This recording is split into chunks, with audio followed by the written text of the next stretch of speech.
Saudara, ketika kita berbicara tentang anugerah yang tidak habisnya, maka kita tahu bagian teks ini berbicara tentang satu tema yang klasik di dalam kekristenan yang bernama forgiveness. Ada pengampunan Tuhan atas sebuah bangsa yang fasik, bangsa yang jahat. Dan forgiveness ini menjadi isu besar yang diberitakan di kitab Yunus. Tapi saya mengutip satu tulisan daripada C.S. Lewis yang mengatakan begini. Everyone thinks forgiveness is a lovely idea until he has something to forgive. Betul? Ya. Forgiveness itu indah. Nonton film, orang tua maafin anaknya, ya. Paling indah adalah ketika kawin, nonton orang nikah, terus wah datengin papa mamanya. Saya selalu nangis. Ya, saya selalu nangis. Saya selalu nangis kalau lihat itu ya. Walaupun anak sini ada yang nggak nangis ya waktu mengucapkan ke orang tua ya, tapi banyak yang nangis teman-teman. Dan di situ ada sesuatu keindahan sekali. Ketika kita melihat film-film yang berbicara tentang pengampunan itu sangat indah dan kita begitu tersentuh. Bahkan kita turut menangis.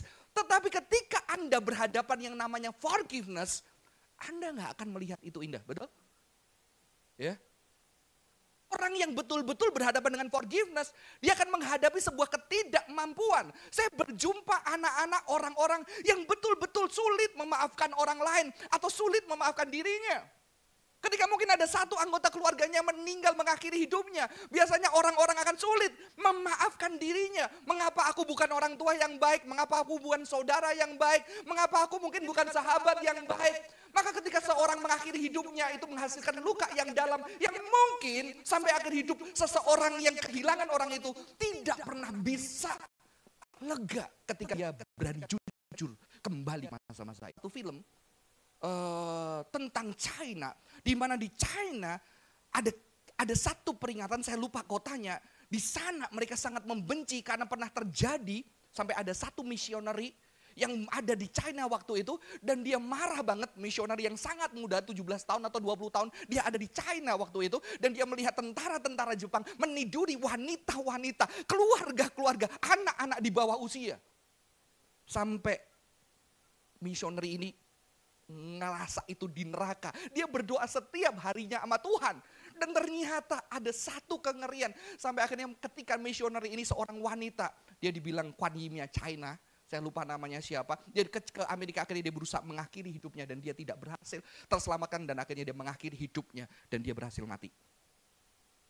Kenapa? Karena dia kuat melihat trauma, kejahatan sebuah bangsa. Dan saya juga lihat ada seorang bapak yang ketika dipukulin lalu anaknya bilang, udah gak apa-apa, aku ditidurin gak apa-apa, tolong selamatkan bapakku.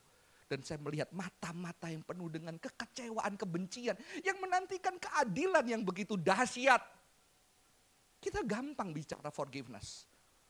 Kita belum dihadepin kondisi-kondisi seperti itu, saudara-saudara. Maka jangan terlalu negatif terhadap Yunus.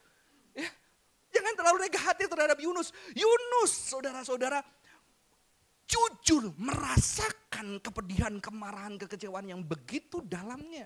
Yang sebetulnya mungkin kita gak berhak ngomong, lu harus maafin. Maka sekarang saudara-saudara, saya bicara sama sesama orang Kristen. Jangan gampang ngomong ketika orang temanmu menderita, kamu, lu harus maafin dia, itu perintah Tuhan. Lu belum mengalami yang dia alami. Sehingga apa saudara-saudara?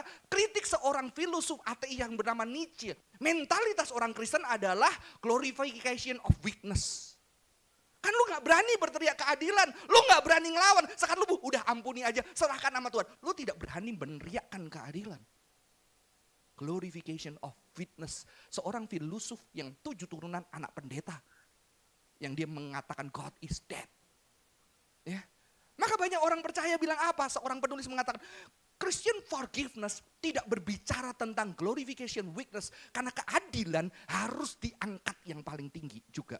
Forgiveness tidak menghilangkan justice. Ya, kalau begitu nanti akan jadi cheap forgiveness. Karena kamu tidak berani menghadapi realita dan tidak berani meneriakkan keadilan, saudara-saudara. Ya, maka tidak heran ketika kita membaca Alkitab ini dikatakan apa? Yunus itu sungguh-sungguh tidak suka. Dan dia melihat bahwa keselamatan yang didatangkan Tuhan atas Niniwe itu sebagai sebuah bencana besar, teks yang aslinya. Ya. Yang digunakan adalah ra'a, kejahatan besar. kejahatan besar. Maka kadang-kadang ketika kita ngomong forgiveness, bukan berarti saya tidak percaya forgiveness, saudara-saudara. Karena forgiveness di dalam kekristenan sudah mulai direduksi. Ada teolog yang mengatakan therapeutical forgiveness. Forgiveness demi lu rasa tenang, ngapain lu benci, gak enak buat hatimu, udah maafin aja supaya hatimu lega. Kekristenan punya pengampunan tidak berbicara supaya lu lega. Oke? Tidak berbicara sesuatu yang mengglorifikasi kelemahan-kelemahan sehingga kita berhenti meneriakkan keadilan, saudara-saudara. Maka Yunus dengan jujur sangat marah, sangat kecewa dan dia melihat ini kejahatan besar. Ada seseorang bangsa yang jahat banget, tapi Tuhan selamatkan dia. Dan dikatakan he became angry. Kata yang digunakan juga harah, yang artinya burning, ya. Dia terbakar seperti di dalam api karena kemarahannya. Maka ketika Tuhan ngomong sama Yunus nggak bisa masuk, betul?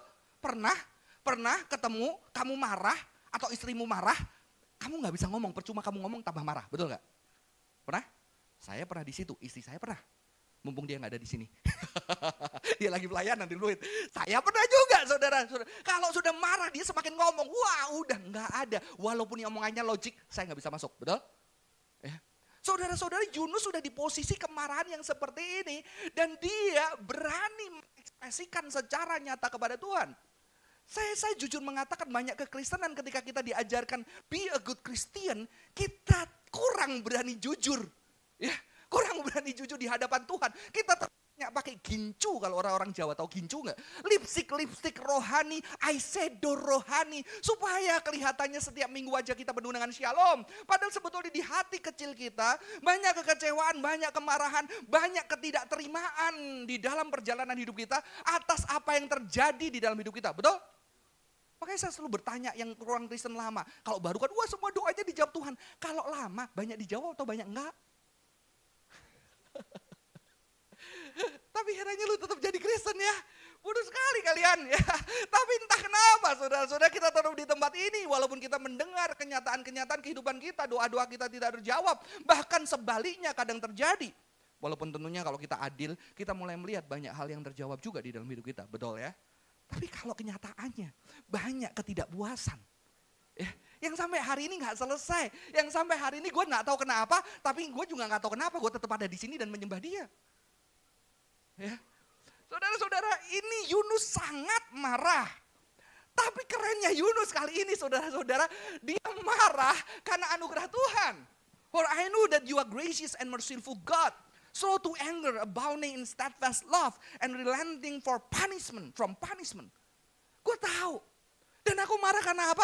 Karena kamu tahu, gue tahu ketika disuruh ke Niniwe, kamu itu Allah yang penuh dengan rahmat, penuh dengan kebaikan. Kamu itu gak gampang marah, kamu ini terlalu baik Tuhan. Dan kamu kadang-kadang gak hukum orang. Kayak anak kecil ya, kalau lihat adiknya melakukan kesalahan atau saudaranya, kayaknya kita pengen dihukum yang setara kayak kita dulu, betul gak? Kalau gak kita gak puas, bener? Anak saya seperti itu saudara-saudara, gak puas. Dia sayang adiknya, tapi dia tetap pokoknya harus sama. Kalau kita kurang nadanya, kurang tinggi sedikit marahnya, kemarin kenapa papa nadanya tinggi sekarang sama adik? Enggak, ya kan? Saudara-saudara, dia kesel sama anugerah, sama grace of God. Saudara-saudara, dalam bahasa aslinya bagus ya. Gracious. Gracious itu artinya apa? Gracious. Grace ditempatkan Tuhan adalah ketika ada seorang miskin, tahu-tahu dia hutang sama kita rampas bajunya. Dan di situ Tuhan akan bilang kamu gak gracious. Maka kamu harus balikin karena nanti kalau dia tidur kedinginan. Ya, ini berbicara sebuah tindakan yang adil, yang tidak jahat terhadap orang-orang yang tertindas. Yunus tahu Tuhan itu gracious sama orang-orang yang terbuang. Yunus tahu karakter Tuhan dengan jelas. Dan kalau saudara lihat di perjanjian lama, pengakuan Yunus adalah salah satu confession of faith daripada orang Israel terhadap Yahweh. Yang kedua, merciful, compassionate. Itu berbicara tentang apa? Merciful itu digambarkan seperti rahim, seorang wanita yang penuh dengan kehangatan, yang merawat, yang menjaga Kalau sudah pernah hamil, saya juga pernah hamil ya. Saya lihat istri saya hamil pertama itu masih anxious banget, jaga bener. Waktu saya nyetir sepeda motornya, begitu ada guduk, nggak apa-apa, aman gitu ya. Wah, mobilnya dibeliin apa lagi penjaga sofa supaya lebih empuk, supaya dia tidak ada apa-apa gitu, saudara-saudara. Itu jagain banget, rahim yang rapuh, tapi di situ cinta dinyatakan dengan begitu dahsyatnya. Abounding of steadfast love berbicara tentang kata cinta yang paling dalam di dalam perjanjian lama. Dan juga tidak mudah menghukum, menahan untuk menghukum, berbicara tentang Tuhan yang setia dengan covenant dengan Israel, yang kadang-kadang membuat Tuhan, walaupun mereka melakukan kesalahan-kesalahan, Tuhan rela lagi memberi contoh dengan jujur dan tulus menepati perjanjiannya, sekalipun Israel nggak menepati perjanjiannya. Saudara-saudari, Yunus tahu karakter Tuhan ini dan Yunus nggak suka. Ya. Ini nabi yang paling keren bagi saya ya. Karena nabi yang lain selalu merindukan Abraham, gua tahu lu gracious maka lu bisa memberkati. Tapi Yunus, aku gak suka graciousmu diberikan kepada orang itu. Karena orang itu tidak pantas, tidak layak mendapatkan gracious of God. Ya. Dan ini yang dikatakan seorang penulis, James Bruckner mengatakan, dia tahu bahwa Niniwe akan bertobat. Dan Tuhan akan menahan amarahnya. Dan dia tidak suka itu. Dia tidak mau ada di dalam bagian pengampunan itu. Dan dia memilih mati daripada menjadi bagian dari belas kasihan Tuhan. Ini keras, saudara. Gue gak mau bagian. Dan ada penulis penafsir yang hebat, dia ngomong apa? Yunus itu milih mati karena dia juga udah tahu Tuhan itu baik. Keren ya. Gue gak mau mati dan gue tahu mati di tangan lo. Tangan Tuhan.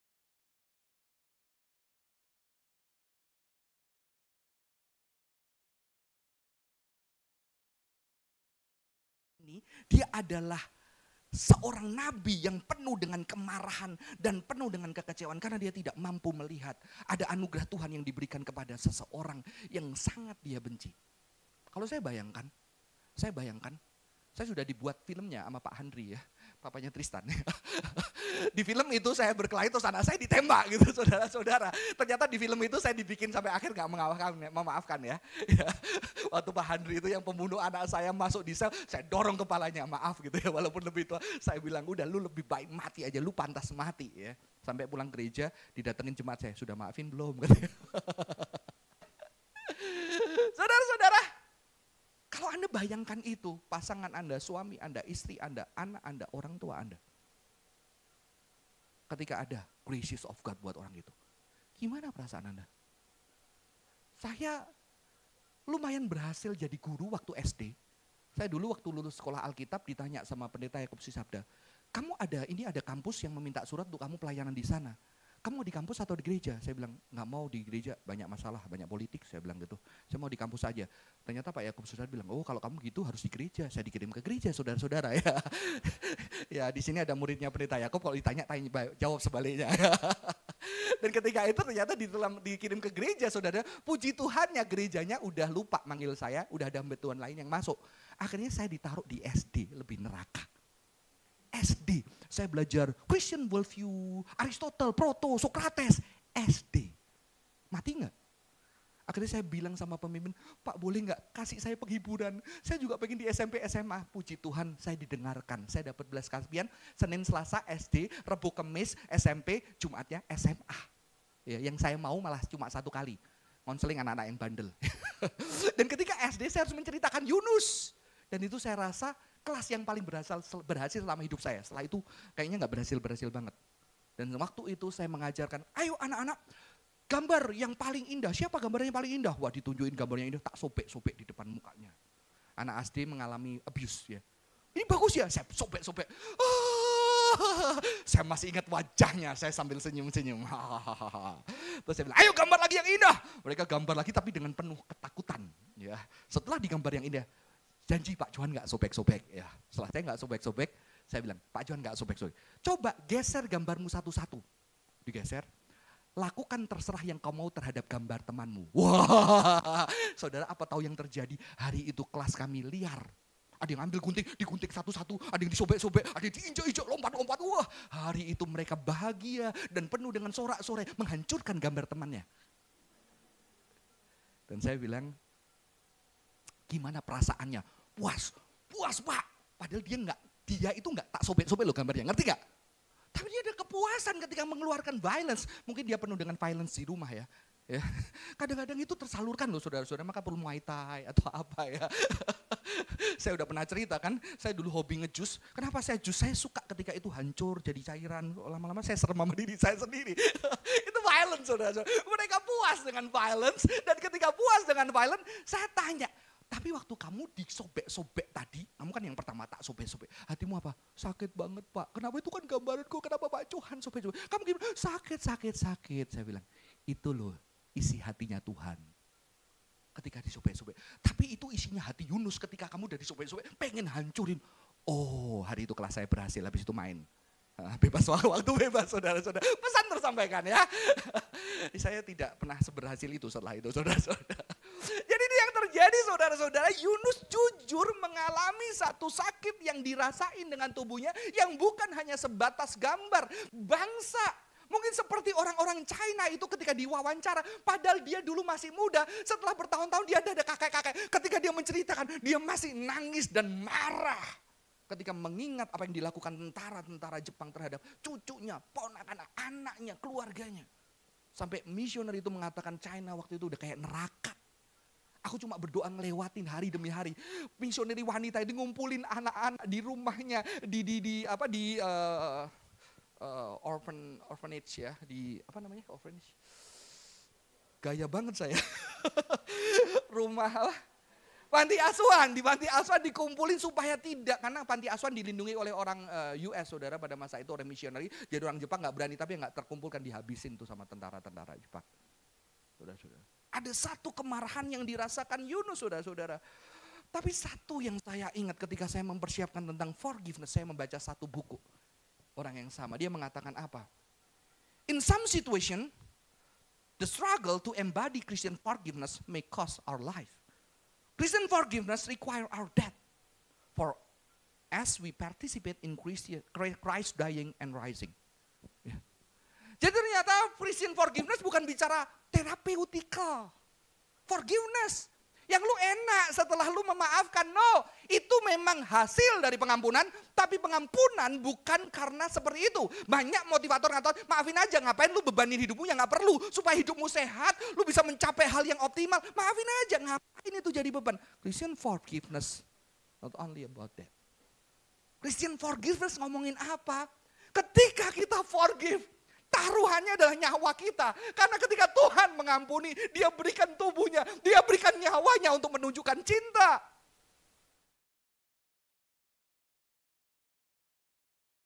Karena kita tahu ada bagian diri kita yang dihancurkan di sana. That is Christian forgiveness. Kita harus mati.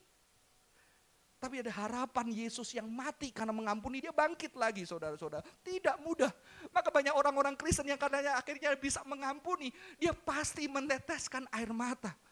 Dan saya menjumpai termasuk saya. Ketika saya mengampuni, ketika saya mau ngomong, aku mau, nggak bisa keluar. Nggak bisa keluar. Nggak apa-apa, gue udah oke kok. Gue males aja. Gue udah oke. Saudara-saudara, ternyata forgiveness itu, ketika saya meneliti, kemarin saya khotbah di salah satu university di Tangerang, ternyata forgiveness itu bukan cuma satu momen. Sehingga orang Kristen itu langsung bilang, gue udah mengampuni, udah selesai. No, karena ada ayat mengatakan, hendaklah engkau saling mengampuni, saling mengampuni. Jadi sebuah lifestyle, sebuah journey, sehingga kita nggak pernah lolos, nggak pernah selesai dengan yang namanya forgiveness sampai akhir hidup kita. Maka kita manusia yang bertubuh, yang bisa kecewa, bisa sakit, saudara-saudara. Tapi hari ini saya tidak berbicara jernih itu. Saya berbicara apa? Ternyata untuk sebuah forgiveness, Tuhan menunjukkan bahwa ada hal yang harus dibayar. Dan Yunus tidak mampu. Karena ketika dia menyerahkan itu, saudara-saudara, dia menyerahkan itu ada bagian dari dirinya, keyakinannya, ada dia harus mati. Mati, saudara-saudara. Saya baru kaget, ternyata para tentara yang perang di Vietnam, ketika mereka pulang dari Vietnam di Amerika, mereka mengalami kegilaan-kegilaan, sering bangun teriak, sering gak kontrol emosi, sering bisa marah sama suami pasangan. Dan ketika di counseling, di terapi, mereka disuruh mencoba memaafkan, melupakan. Ternyata mereka gak mau. Karena mereka tidak bisa melupakan sahabat-sahabat mereka yang mati di sana. Saya kaget sudah. Udah lupain, coba diterapi, nggak bisa. Karena itu luka mereka, tapi di saat yang sama kadang-kadang mereka harus mengingat itu. Dan ketika mereka mengingat itu ada adrenalin, ada kekuatan yang membuat mereka semangat hidup. Jadi itu yang menghancurkan hidup mereka, tetapi membuat mereka semangat hidup. Dan mereka tidak mau melupakan, mereka tidak mau memberikan pengampunan terhadap diri. Karena itulah cara mereka mengenang teman-teman mereka yang mati dan mereka hidup. Maka mereka juga menghukum diri mereka. Sebagai sebuah alasan. Mereka bisa bertahan hidup. Maka Yunus tidak bisa. Aku harus lupa. Aku harus melihat anugerahnya menutupi segala kesalahan. Tidak bisa. Bagaimana orang-orang yang kucintai, bagaimana bangsaku yang gue cintai. Gue tahu Tuhan, gue menyembah Tuhan. Aku orang yang takut akan Tuhan. Yunus mengatakan di bagian pertemuannya, aku adalah orang takut yang akan Tuhan. Aku menyembah Tuhan yang benar, saudara-saudara. Tapi di saat yang sama dia bergumul dan dia jujur mengatakan, aku tidak bisa. Karena dengan menerima pengampunan berarti harus aku melihat orang-orang yang mati itu. Sahabatku, keluargaku, orang sebangsaku. Aku harus melupakan mereka dan aku tidak mampu, aku akan merasa semakin bersalah, saudara. Ya. Saudara, ini sesuatu yang tidak mudah. Tapi Tuhan tanya lagi sama Yunus, saudara-saudara. Is it right for you to be angry? Ya. Yunus jawab nggak? Pergi dia. Keren ya Yunus ini ya. Apa tuh?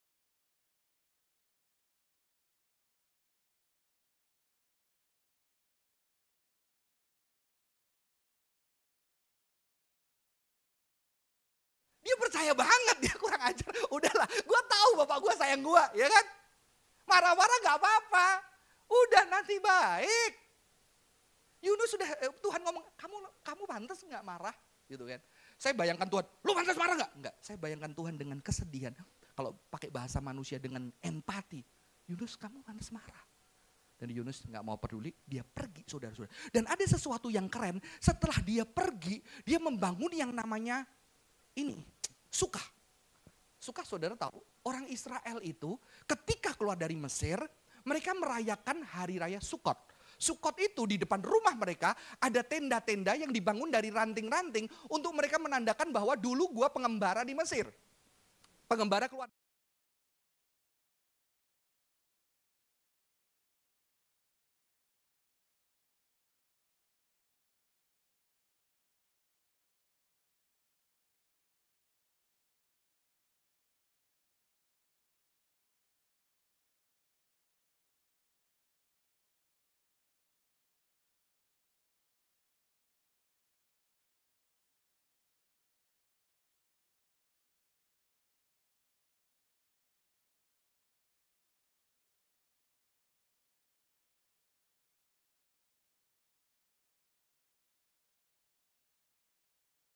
Pembangun Suka.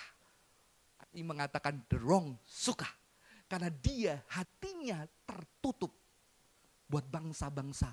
Kenal Tuhan. Karena ternyata dia tidak mampu. Dia tidak mampu dan jujur dia tidak bisa mengatakan bahwa anugerah Tuhan besar buat bangsa-bangsa itu, saudara-saudara. Ya. Ada orang-orang yang sudah terlalu pahit hidupnya. Ketika kita ngomong pengampunan ditonjok muka kita, saudara-saudara, ya benar ya. Udah nggak ngomong, lu nggak usah ngomong, ya. Saudara-saudara, di sini kita melihat Tuhan sedang mengajarkan Yunus. Ada Suka yang beda, Suka Tuhan yang nggak bisa dipahami, anugerah Tuhan yang nggak ada habis-habisnya, termasuk bagi orang-orang jahat. Sehingga saya membayangkan kalau kita pakai bahasa Tuhan, kita membayangkan Tuhan pakai anthropomorphic language. Tuhan yang juga kesepian karena gak ada orang yang membayangkan, yang bisa mampu memahami cinta dan isi hati Tuhan.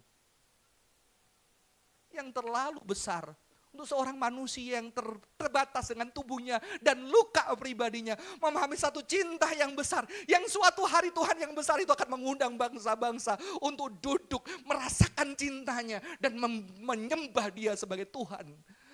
Pemilik bumi. Saudara, di sini ada seorang ahli yang keren banget ngomong. He's a man with the courage to attack God for being merciful. Lu terlalu baik. Ya.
Di sepanjang kitab Yunus, Yunus berbahagia gara-gara pohon jara. Kebahagiaan Yunus terlalu murah sekali pohon jara. Ada orang bilang itu pohon rambat. Karena kan ada sukat, ada pohon rambat yang seperti anggur ya.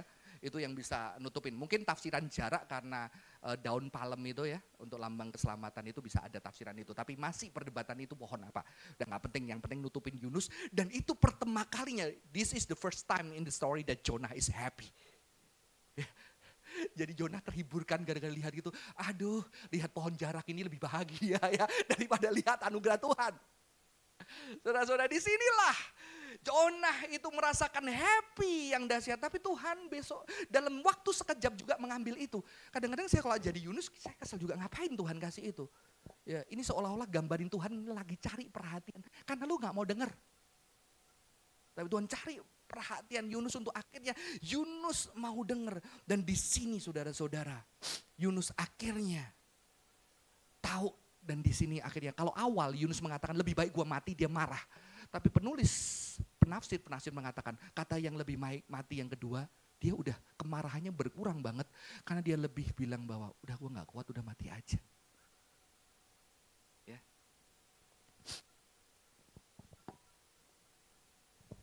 Pernyataan yang kedua mengatakan bahwa this is time Jonah request is more deadly and more serious.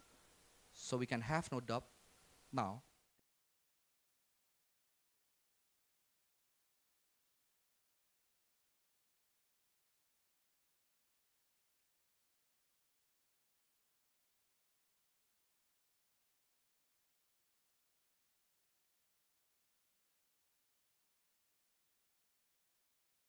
Tetapi di situ justru ketika Yunus udahlah capek, udahlah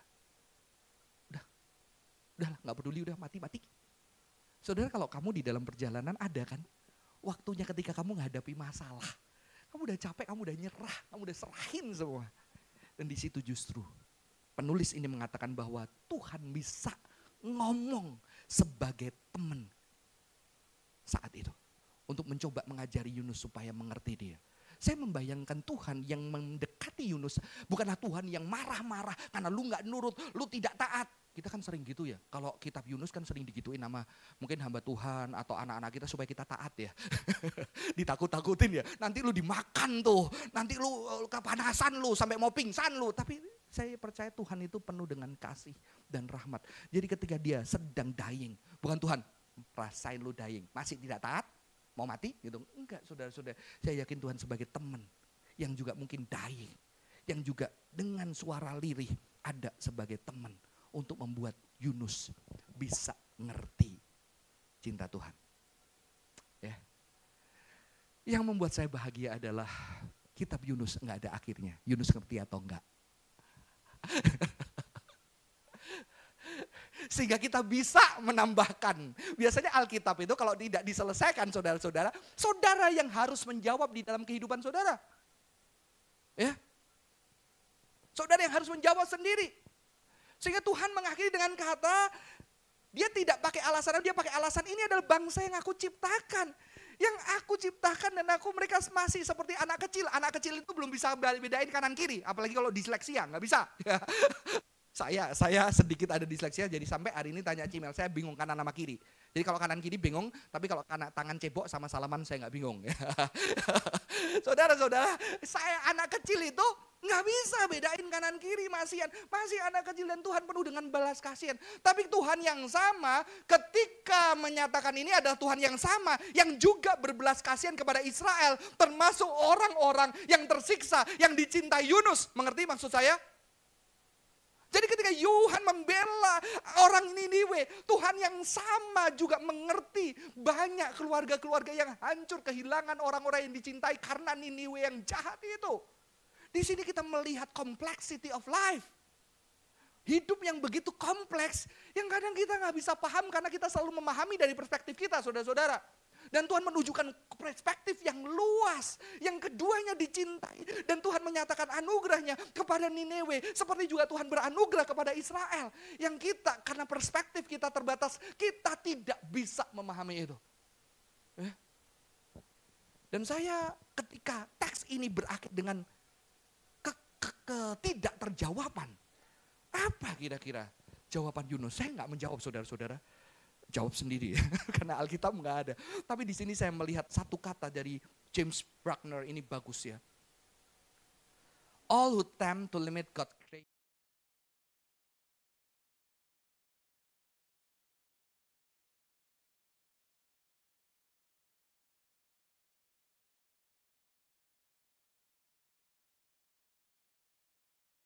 Kita banget kan? Anugerahmu besar, nadaku. Masuk orang-orang yang paling menyakiti.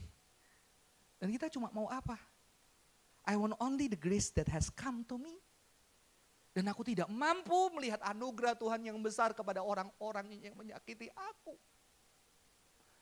Saya berharap Yunus tertunduk, bersujud, dan tetap bilang, Tuhan aku tetap gak bisa. Karena kalau aku bisa menerimanya, itu bukan abundant grace. Ngerti? Disinilah teologi mistis bisa membantu. Tuhan yang gak bisa kupahami anugerahnya. Dan ketika aku mengatakan aku tidak bisa memahami, itu sebuah pemahaman, betul? Pemahaman akan ketidakterpahaman yang tetap tidak bisa memahami Tuhan. Dan kita cuma bisa tertunduk, bersujud, menangis, kecewa, sedih. Tapi kita tetap menyembah Dia. Sekalipun hati kita tidak bisa menerima. Mungkin tidak semua orang menerima kenyataan-kenyataan hidup yang berat.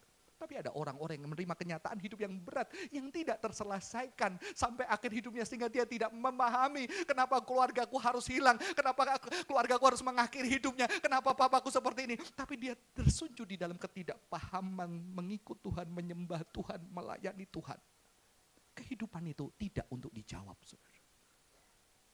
Ya, sehingga seorang filosof eksistensial mengatakan, kehidupan adalah bukan untuk dijawab, tapi kehidupan untuk dijalani. Dihidupi, saudara-saudara. Mungkin ini satu video yang bisa membantu Tuhan. Saya silakan, ada satu kisah ibu yang kehilangan anaknya.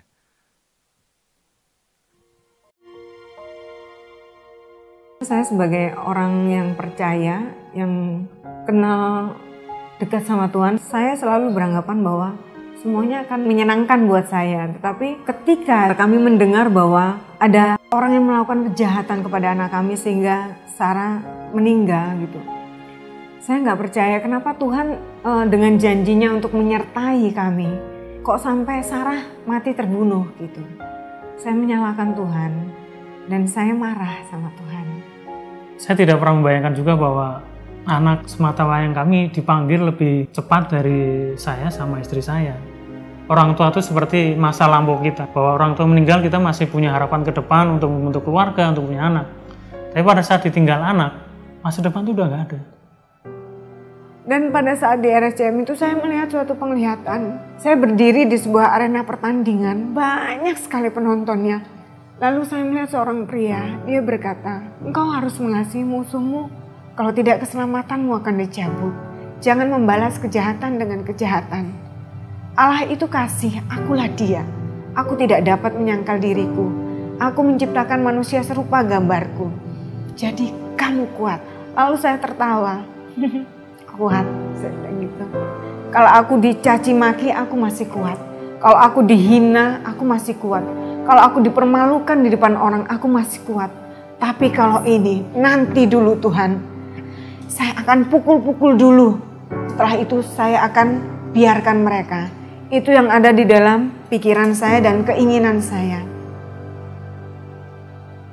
Lalu Bapak bilang begini, aku sayang mereka. Dan itulah yang membuat aku menangis banget. Bapak, engkau tega. Engkau seharusnya bilang sayang sama aku, sama Sarah. Jangan bilang sayang sama mereka. Mereka kan udah jahat sama Sarah. Seharusnya Bapak menghibur aku. Lalu Bapak bilang, engkau anak sulung yang iri hati. Cuman waktu datang ke RSCM itu, saya merasa tenaga saya itu, saya begitu lemas gitu loh. Saya secara pribadi seperti tidak ada tenaga. Saya berhadapan dengan dia setelah dia dinyatakan sebagai pelaku. Dia masih di rumah duka. Sosok Kasifah yang begitu kecil sampai saya jagain kurang lebih 3 atau 4 orang dengan 1 security. Saya bisa membalas, ada kesempatan, tapi saya tidak memakai hak saya untuk membalas itu secara langsung. Pembalasan itu bukan hak saya, tapi hak Tuhan. Lalu saya juga mendapat penglihatan ketika pemakaman itu saat Sarah mau dikuburkan. Saya berdoa begini, Tuhan kuatkan aku, Tuhan kuatkan aku. Ini terakhir kalinya aku lihat Sarah akan dikubur. Jadi saya itu diseret pelan-pelan seperti saya masuk ke kolam. Dan airnya itu adalah air kasihnya Bapak. Saya tahu rasanya kasih Bapak yang luar biasa. Saya tahu hatinya Bapak itu, Hafid dan Asifah itu adalah anak-anak Bapak juga. Jadi Bapak itu sedih, aduh nak kenapa sampai engkau melakukan hal yang jahat. Jadi Bapak mau mengambil mereka berdua untuk kembali ke dalam dekapannya dengan hal yang benar. Jadi saya bilang, sudah Bapak, jangan engkau tarik aku lagi lebih dalam untuk merasakan kasih-Mu. Bapak bilang, setiap hari aku menangis untuk setiap perbuatan manusia yang berbuat jahat. Saya bingung, Tuhan, setiap hari Engkau gak capek ya nangis ya. Pantas saja Bapak memberikan Yesus untuk menyelamatkan manusia. Karena saya tahu luar biasa. Saya bilang, Bapak sudah, jangan Engkau tarik aku lebih dalam lagi. Aku ini mamanya Sarah, aku gak pengen orang anggap aku edan, saya bilang begitu. Manalah mungkin saya berani mempunyai rencana yang jahat kepada orang yang Bapak kasih. Jadi orang kadang-kadang sering bertanya-tanya, loh kalau udah mengampuni ya udah nggak usah ngotak-ngatik tentang proses hukum. Kalau melihat orang bersalah kita nggak menegur, nggak ngasih tahu, kita ikut bersalah juga. Orang berbuat salah, tapi sampai berbulan-bulan tidak mau mengakui kesalahannya. Saya meyakini bahwa kalau orang sama sesamanya tidak mau kesalahannya, apalagi sama Tuhan yang nggak kelihatan. Yang menyelamatkan kehidupan dia di kehidupan kekal bukan karena proses hukum. Jadi segeralah mengakui kesalahannya, bertobat dan meninggalkan kejahatan-kejahatan yang sudah mereka lakukan untuk berbalik sama Tuhan. Bukan hanya rutinitas ibadah, tapi punya relasi secara khusus sama Tuhan. Tadinya aku udah mau mengampuni, tapi aku mau tetap, udah biar aja, aku nggak mau ketemu, nggak mau apa sama mereka berdua. Tapi ketika aku dikasih hati yang baru, aku menjadi tahu aku sayang sama mereka seperti Bapak sayang, dan aku tahu itu bukan asalnya dari dalam diriku. Ini loh, aku tuh punya rencana yang kayak gini. Kebaikanku itu luas sekali, jadi engkau harus belajar dariku. Jadi aku sebetulnya juga dibentuk, aku dan suamiku dibentuk gitu. Jadi Tuhan, ternyata engkau benar-benar luar biasa. Saudara-saudara, setiap Tuhan ketika berbicara, Tuhan bisa berbicara dengan segala keterbatasan doktrin, pengajaran. Saya tahu ada beberapa yang mungkin berbeda, tapi Tuhan dengan segala bisa berbicara kepada setiap orangnya. Dan saya melihat ini satu gambaran kasih Tuhan yang tidak terbatas. Saya minta Yanis ke depan. Saudara-saudara, akhir dari khotbah saya, ketika kita berbicara tentang relentless grace, satu, to share our honest feeling.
Sebelum berdoa, yuk kita nyanyi lagu Ku Mau Sepertimu Yesus. Ku mau sepertimu Yesus,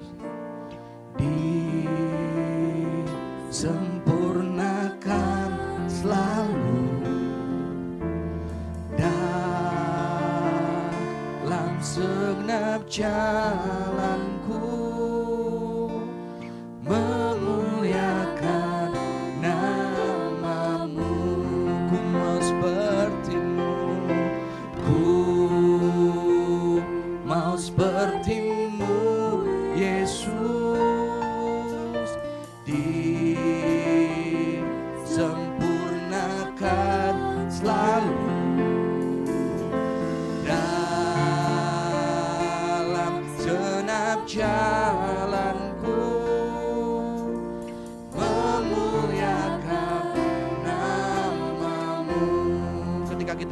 Ini kata disempurnakan selalu artinya kita sampai ke satu batas, kita terbatas, kita terdiam, kita tidak bisa mengerti, tapi ada kasih Tuhan yang menyempurnakan kita, kasih Tuhan yang melampaui segala pengetahuan teologi, pemahaman kita, melampaui segala kekecewaan dan kemarahan kita, yang siap menyempurnakan kita. Mari kita berdoa. Tuhan, bersyukur buat anugerah-Mu yang besar, yang begitu tidak terbayang, yang mungkin kami belum mengalami itu Tuhan. Tapi kami mulai menjadi orang-orang yang tidak mudah mengatakan kepada orang, udah kamu harus mengampuni, memaafkan, karena kasih Tuhan besar. Tapi kami bisa belajar menjadi orang-orang yang diam, yang juga mau memahami ketidakmengertian orang lain. Dan ketika kami tidak mengerti, kami juga menjadi orang-orang yang berani datang kepada teman kami. Kami kecewa, kami marah, kami tidak mengerti, kami tidak mempunyai jawaban. Kami kecewa dengan apa yang kami alami dengan hidup kami. Dan di situ kami tersimpuh di kaki Tuhan. Di dalam segala ketidakmampuan, ketidakmengertian, ketidakpahaman kami. Kami tersimpuh di kaki-Mu. Dan biarlah kasih-Mu menyempurnakan kami Tuhan. Tolong setiap kami. Ada jemaat Tuhan yang sedang bergumul mungkin. Sedang tidak bisa memahami kasih-Mu. Memahami kenyataan-kenyataan hidupnya. Mengapa itu harus terjadi di dalam hidup mereka. Biarlah mereka tersimpuh di dalam ketidaktahuan. Di dalam keberserahan. Mungkin di dalam kekecewaan. Dan ketiadajawabaan hidup. Di bawah kaki Tuhan. Dan biarlah anugerah-Mu bagi teman-teman. Buat kami yang mungkin masih punya dengan kebencian dengan orang-orang tertentu. Yang kami hari ini belum bisa memaafkan. Kami pengen Tuhan menghukum orang itu lebih keras. Tolong kami Tuhan juga. Kami percaya anugerah Tuhan juga tetap ada buat kami. Membimbing kami setiap harinya. Buat kami yang baik-baik saja Tuhan. Biarlah kami jadi teman. Buat orang-orang yang sedang terluka. Yang sedang tidak paham di dalam hidup ini. Kami menjadi teman yang diam. Teman yang menemani. Yang bisa juga tidak judgmental. Tidak gampang mengatakan kau harus mengampuni. Tapi mau mendengar segala jerit lelah teman kami Tuhan. Terima kasih Tuhan buat hari ini, buat firman-Mu. Di dalam nama Tuhan Yesus Kristus kami bersyukur dan berdoa. Amin. Tuhan Yesus memberkati.